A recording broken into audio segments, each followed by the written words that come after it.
কিশোরগঞ্জের পর্যটন হাওরের নিকলির উজান এলাকার অধিকাংশ কৃষকরা ব্যস্ত আছেন আমন ধান রোপণের কাজে। আর এ লক্ষ্যে অনেকে বীজতলা থেকে বীজ সংগ্রহের পরবর্তী পর্যায়ে তুলনামূলক উঁচু জমিতে ট্রাক্টর দিয়ে হাল চাষ শেষে রোপণের কাজেও রয়েছেন। এমনকি নানামুখী পরিচর্যায়ও সময় কাটাচ্ছেন। অনেকে আবার পানি বৃদ্ধির ফলে হাঁস পালন এবং মুক্ত জলাশয় থেকে বিভিন্ন ধরনের মাছ ধরার কাজেও নিয়োজিত থাকতে দেখা গেছে।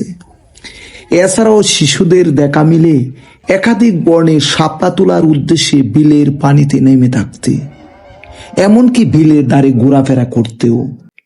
সব দিক মিলে গ্রাম বাংলার অপরূপ সৌন্দর্যের নিদর্শন বলা চলে এই বর্ষা ঋতুকে।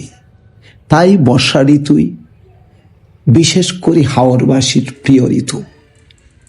দৃশ্যগুলো ধারণ করা হয়েছে কিশোরগঞ্জের নিকলি উপজেলার জারৈতলা ইউনিয়নের একাধিক হাওরের বুক থেকে।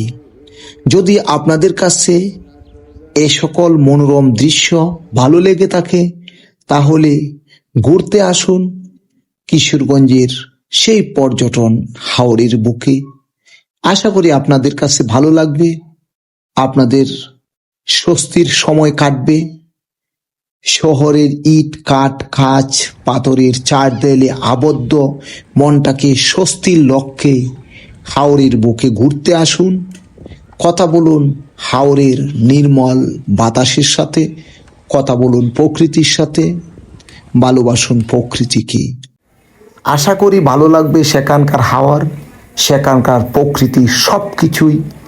সেই প্রত্যাশায় আমি আপনাদেরকে অভিনন্দন জানাই আর আপনাদের সকলের সুস্বাস্থ্য এবং সার্বিক মঙ্গল কামনায় আজকের মতোই আল্লাহ হাফেজ। আবারও কথা হবে পরবর্তী ভিডিওতে, সেই পর্যন্ত অপেক্ষায় থাকুন।